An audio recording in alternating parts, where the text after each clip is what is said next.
فرمایا جو پیٹ بھر کے کھائے اس کو عبادت کی لذت کبھی نہیں مل سکتی. ہم یہ سوچتے ہیں زیادہ کھائیں گے تو زیادہ زندہ رہیں گے.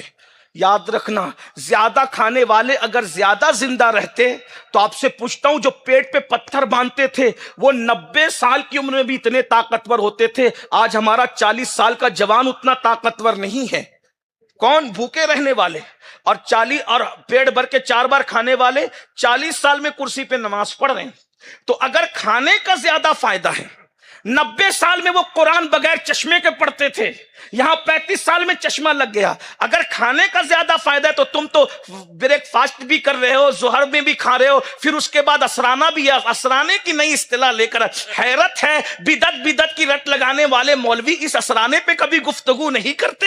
جو میلاد مصطفیٰ پہ گفتگو کرتے وہ اس اسرانے پہ کبھی گفتگو نہیں کرتے، اس لیے کہ بیچارہ کھانے کا دیوانہ ہے. یاد رکھیے، ہم نے نبی کے نام پہ کھلا دیا تو بدعت نظر آئی، اور خود اسرانے کے نام پر خوب پیٹ بھر رہا ہے، اس میں کوئی بدعت نظر نہیں آئی. صحابہ کہتے رسول اللہ کے بعد ہم نے سب سے پہلی جو بدعت دیکھی ہے بدعت مباح، میں اس کو بدعت دلالہ نہیں کہہ رہا ہوں کیونکہ میرے پیچھے علماء موجود ہیں. سب سے پہلی بدعت مباح جو ہم نے دیکھی وہ پیٹ بھر کے کھانا دیکھا. ورنہ رسول اللہ کے دور میں کوئی پیٹ بھر کے نہیں کھاتا تھا، بلکہ صحابہ کرام ایک مرتبہ امہات المومنین کے پاس آئے. بہت خوبصورت سی بات یاد آ گئی ہے، کاش بیماریوں کا علاج بھی لے جائیے، صحت کا راز بھی لے جائیے، روحانیت کا علاج بھی لے جائیے. ذرا غور کیجئے، فاروق اعظم نہ کبھی پیٹ بھر کے کھاتے تھے نہ کبھی کسی کو کھانے دیتے.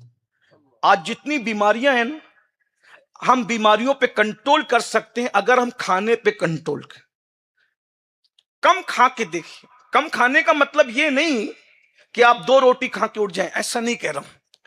ہر ایک کے لیے کم کھانے کی اصطلاح الگ الگ ہے. جس کو 4 روٹی کی بھوک ہے وہ 3 روٹی کھائیے، اس کے لیے کم کھانا ہے. جس کو 3 روٹی کی بھوک ہے وہ 2 روٹی کھائے، اس کے لیے کم کھانا، کیونکہ سب کی بھوک الگ الگ ہے. تو ہم سب کو ایک ترازو میں نہیں تول سکتے، لیکن کر کے دیکھیے. آپ کر کے دیکھیے، اس کی برکتیں دیکھیے. مولا کائنات کرم اللہ وجہ الکریم فرماتے ہیں پیٹ بھر کھانے والے میں کبھی خیر نہیں آ سکتی. فرمایا جو بھوکا رہے، اپنے پیٹ کو بھوکا رکھے، اللہ اس کے دل پر حکمتیں نازل فرماتا ہے. انوار البشارہ میں حضرت امام اہل سنت سیدی اعلیٰ حضرت علیہ رحمہ فرماتے ہیں حج کے ایام میں کم کھا کے دیکھو. انہوں نے حج کے ایام میں لکھا، اس کی برکتیں دیکھنا پھر بتانا. کہتے ہیں کہ جب پیٹ بھوکا رہتا ہے تو اس میں اللہ کے انوار نازل ہوتے ہیں. جو یہاں تک بھر جائے اب اس میں جگہ کدھر ہے انوار کی؟ غور تو فرمائے، پیٹ خالی تو رکھیں. ہمارا تو حال یہ ہے، ہم کھانے کے چکر میں مرے جا رہے ہیں. اور یاد رکھیے اس سے بیماریوں کا شکار ہے، روح بھی بیمار ہو. زیادہ کھانے سے صرف جسم نہیں بلکہ روح بھی بیمار ہو رہی ہے. صوفیہ کی یہاں لوگ تصوف کا مطلب یہ سمجھتے کالی ٹوپی، ہری ٹوپی، پیلی ٹوپی، یہ جبہ، وہ کلر، یہ تسبیح. میرے بھائی، تصوف کا پہلا زینہ 3 چیزیں ہیں: کم کھانا، کم بولنا، کم سونا. تینوں اپنی زندگی میں نہیں. میں اپنی بات بھی کر رہا ہوں، میں جب بھی خطاب کرتا ہوں تو پہلے اپنے آپ سے پھر آپ سے. ہم نے کچھ نہیں، ہم بک بک کرتے، خوب بولتے ہی رہتے، اتنا بولتے ہیں، اتنا بس بولنا ہی بولنا. فرمایا جس نے کم بولا اللہ اس کے سینے کو حکمت کے لیے چن لیتا ہے. کر کے دیکھو، کر کے دیکھیے، آپ کر کے دیکھیے، اس کی برکتیں محسوس ہوگی. پوری توجہ عبادت کی طرف ہے، یہ نفسانی خواہشات کو کچلنے کی طرف ہماری توجہ ہی نہیں ہے. آئیے ہم اس کی طرف پہلے توجہ کریں.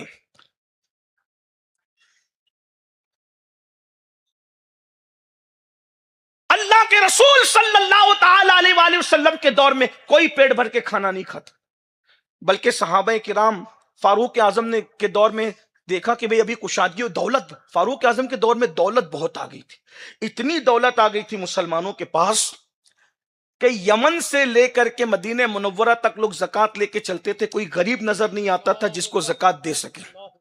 بولے بھئی اب دولت تو آ گئی، لیکن فاروق اعظم پیٹ بھر کے نہ کھاتے ہیں نہ کھانے دیتے ہیں. تو لوگوں نے کہا ایک کام کرے، فاروق اعظم کسی کی نہیں سنتے، اگر کسی کی سنیں گے تو وہ 2 ہستیاں ہیں. ایک تو ام المومنین سیدہ عائشہ ہیں اور ایک تو ام المومنین سیدہ حفصہ ہے. امہات المومنین کیونکہ ماں ہے نا، ماں کی بات نہیں کٹے گی. صحابہ جمع ہو کے دونوں کے پاس گئے اور جانے کے بعد کہا امی جان نہ عمر اتنی دولت آنے کے بعد بھی پیٹ بھر کھاتے ہیں نہ کھانے دیتے، اور خود کا حال یہ کہ کپڑے بھی ایک لباس ہے ان کے پاس، ایک ڈریس ہے ان کے پاس، کم ہم کہتے ہیں دوسرا بھی بنا لو تو میں ڈانٹ دیتے ہیں۔ فاروق اعظم ایک مرتبہ فاروق اعظم جمعہ کی نماز پڑھانے میں لیٹ ہو گئے، تاخیر ہوئی تو دیر سے آئے۔ کیا وہ دور کے لوگ تھے، حق بات کہنا کتنا آسان تھی، کسی کی اصلاح کتنی آسان تھی۔ آج تو مزدوروں کی بھی اصلاح نہیں کر سکتے ہم، غریب کی بھی اصلاح کرے تو وہ ناراض ہوتا ہے، مالداروں کی اصلاح کرے تو اس کا تیور ہی الگ ہے، کوئی اپنی اصلاح چاہتا ہی نہیں۔ حالانکہ جب اصلاح کا سلسلہ بند ہو جائے گا، اللہ کے رسول علیہ السلام فرماتے ہیں جب تم نیکی کا حکم دینا اور برائی سے منع کرنا بند کر دو گے تو اللہ تم پر ظالم حکمراں مسلط کرے گا۔ دیکھ لو، آپ پوری دنیا میں دیکھ لیجئے کون سا ملک ہے جہاں ظالم نہیں ہے، ایک ملک کو بتائیے جہاں ظالم نہیں، کسی ایک ملک کا رونا نہیں، دنیا کے ہر ملک میں دیکھو۔ کیوں؟ اس لیے کہ نیکی کا حکم اور برائی سے روکنے کا سلسلہ بند ہو چکا ہے۔ ہم دیکھ رہے ہیں شادیوں کے اندر سونے کی انگوٹھی پہنائی جا رہی ہے، لیکن قاضی صاحب بیچارے چپ ہیں۔ قاضی سے مراد میں قاضی شہر کی بات نہیں کر رہا ہوں، قاضی سے مراد نکاح پڑھانے والا قاضی، دین جانتا ہے، مذہب جانتا ہے، ڈر رہا ہے اگر میں نے سونے کی انگوٹھی پہنانے سے منع کر دیا تو دوبارہ نکاح میں مجھے بلایا جائے گا کہ نہیں بلایا جائے گا۔ میں کسی ایک شہر کی بات نہیں کر رہا ہوں، یہ جنرل بات کر رہا ہوں، کوئی نہ اپنے اوپر مت ناراض نہ ہو۔ آپ دیکھیے یہ سب چل رہا ہے، اللہ اکبر۔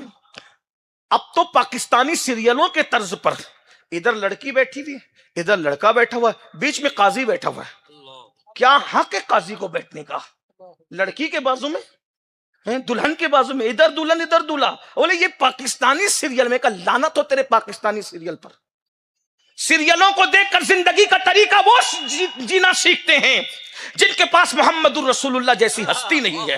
ہمارے نبی کے بارے میں تو قرآن نے کہا لقد کان لکم فی رسول اللہ اسوۃ حسنہ، کہ تمہارے نبی کی زندگی تمہارے لیے نمونہ ہے، بہترین نمونہ ہے، آئیڈیل ہے۔ اللہ کے بندو، سیریلوں کی طرف جاؤ گے تو برباد ہو جاؤ گے، مصطفیٰ جان رحمت کی طرف آؤ گے تو کامیابی تمہارے قدم چومتی ہوئی نظر آئے گی۔ کل بھی ہمیں کامیابی ملی تھی اسوہ مصطفیٰ کے صدقے میں، آج بھی کامیابی ملے گی اسوہ مصطفیٰ کے صدقے میں۔ ہم نے کہاں پہنچ گئے؟ میں کہتا ہوں ایسی شادیوں پہ لعنت ہو جہاں دلہن بے پردہ دولہا بے قاضی بیچ میں بیٹھا۔ یہ بھی کوئی طور ہے؟ کوئی طریقہ نہیں ہونا چاہیے، کیونکہ ہم امر بالمعروف نہیں کر رہے ہیں۔ میرے آقا فرماتے ہیں جب برائی کو دیکھ کر تم چپ رہو گے، جب تم برائی کو دیکھ کر خاموش رہو گے، نیکی کا حکم دینا چھوڑ دو گے، اس وقت اللہ تم پر ظالم حکمراں مسلط کرے گا اور وہ تم پہ ظلم کریں گے تو تمہارے نیک لوگ ان حکمرانوں کے خلاف دعائیں کریں گے تو اللہ ان کی دعاؤں کو بھی رد فرما دے گا۔ اس دن اللہ تمہیں قرآن کے برکات سے بھی محروم کر دے گا۔ روزانہ دینی معلومات حاصل کرنے کے لیے چینل کو ابھی سبسکرائب کریں، ہماری ویڈیو کو لائک اور شیئر لازمی کریں۔